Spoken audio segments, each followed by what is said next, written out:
നമസ്കാരം. 15ാം കേരള നിയമസഭയുടെ 13ാമത് സമ്മേളനത്തിന് തുടക്കമായി.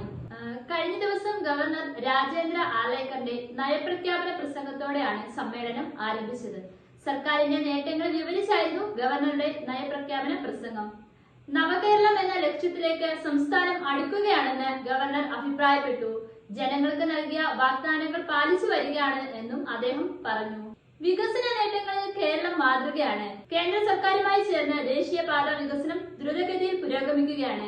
സാമൂഹിക സുരക്ഷയിൽ കേരളം മറ്റ് സംസ്ഥാനങ്ങളെക്കാൾ മുന്നിലാണ്. ആരോഗ്യം, വിദ്യാഭ്യാസം എന്നീ മേഖലകളിലും കേരളം വലിയ നേട്ടങ്ങളാണ് കൈവരിച്ചത്. നിരവധി ദുരന്തങ്ങളെ സംസ്ഥാനത്തിന് അഭിമുഖീകരിക്കേണ്ടതായി വന്നുവെന്നും ഗവർണർ പറഞ്ഞു. സമാനതകളില്ലാത്ത ദുരന്തമാണ് വയനാട്ടിൽ നേരിടേണ്ടി വന്നത്. വയനാട് പുനരധിവാസത്തിന് സംസ്ഥാന സർക്കാർ പ്രതിജ്ഞാബദ്ധമാണ്. വയനാട്ടിൽ ടൗൺഷിപ്പ് 1 വർഷത്തിനകം പൂർത്തിയാകും. കേന്ദ്രവുമായി ചേർന്ന് കാലാവസ്ഥാ വ്യതിയാനത്തിന് പദ്ധതി രൂപീകരിക്കും. അതിദരിദ്രരുടെ പ്രശ്നങ്ങൾ പരിഹരിക്കാൻ നടപടികൾ ആരംഭിക്കുമെന്നും നയപ്രഖ്യാപന പ്രസംഗത്തിൽ ഗവർണർ വ്യക്തമാക്കി. അടിസ്ഥാന സൗകര്യ വികസനത്തിന് സർക്കാർ മുൻഗണന നൽകുന്നു. എല്ലാവർക്കും പാർപ്പിടം ഉറപ്പാക്കാൻ നടപടി പുരോഗമിക്കുന്നു. 64,006 അതിദരിദ്രരെ കണ്ടെത്തി അവരുടെ പ്രശ്നം പരിഹരിക്കാൻ നടപടി ആരംഭിച്ചിട്ടുണ്ട്.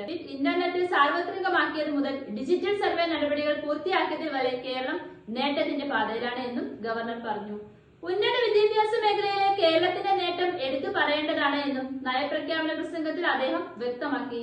സഹകരണ മേഖലയിൽ കഴിഞ്ഞ വർഷം മികച്ച നേട്ടം കൈവരിച്ചു. കരിക്കുലം നവീകരണം ചരിത്രപരമായ നേട്ടമാണ് എന്നും 4 വർഷ ബിരുദ കോഴ്സ് ഫലപ്രദമായി നടപ്പാക്കിയെന്നും അദ്ദേഹം പറഞ്ഞു. സംസ്ഥാനം സാമ്പത്തിക പ്രതിസന്ധിയിലാണ് എന്നും ഗവർണർ പറഞ്ഞു. GST നഷ്ടപരിഹാരം ഇല്ലാത്തതും ഗ്രാന്റുകൾ കുറഞ്ഞതും പ്രതിസന്ധികൾക്ക് ആക്കം കൂട്ടി. GST വിഹിതം കുറഞ്ഞത് ധനകാര്യ കമ്മീഷനെ പരാതിയായി അറിയിച്ചിട്ടുണ്ട് എന്നും അദ്ദേഹം എടുത്തു പറഞ്ഞു. മലയാളത്തിൽ നമസ്കാരം എന്ന് പറഞ്ഞുകൊണ്ടാണ് ഗവർണർ പ്രസംഗം ആരംഭിച്ചത്. പ്രസംഗത്തിനായി നിയമസഭയിലെത്തിയ ഗവർണറെ ഗാർഡ് ഓഫ് ഓണർ നൽകിയാണ് സ്വീകരിച്ചത്. ഗവർണറായി ചുമതലയേറ്റ ശേഷമുള്ള ആർലേക്കറുടെ കേരളത്തിലെ ആദ്യ നയപ്രഖ്യാപനമാണ് നടന്നത്.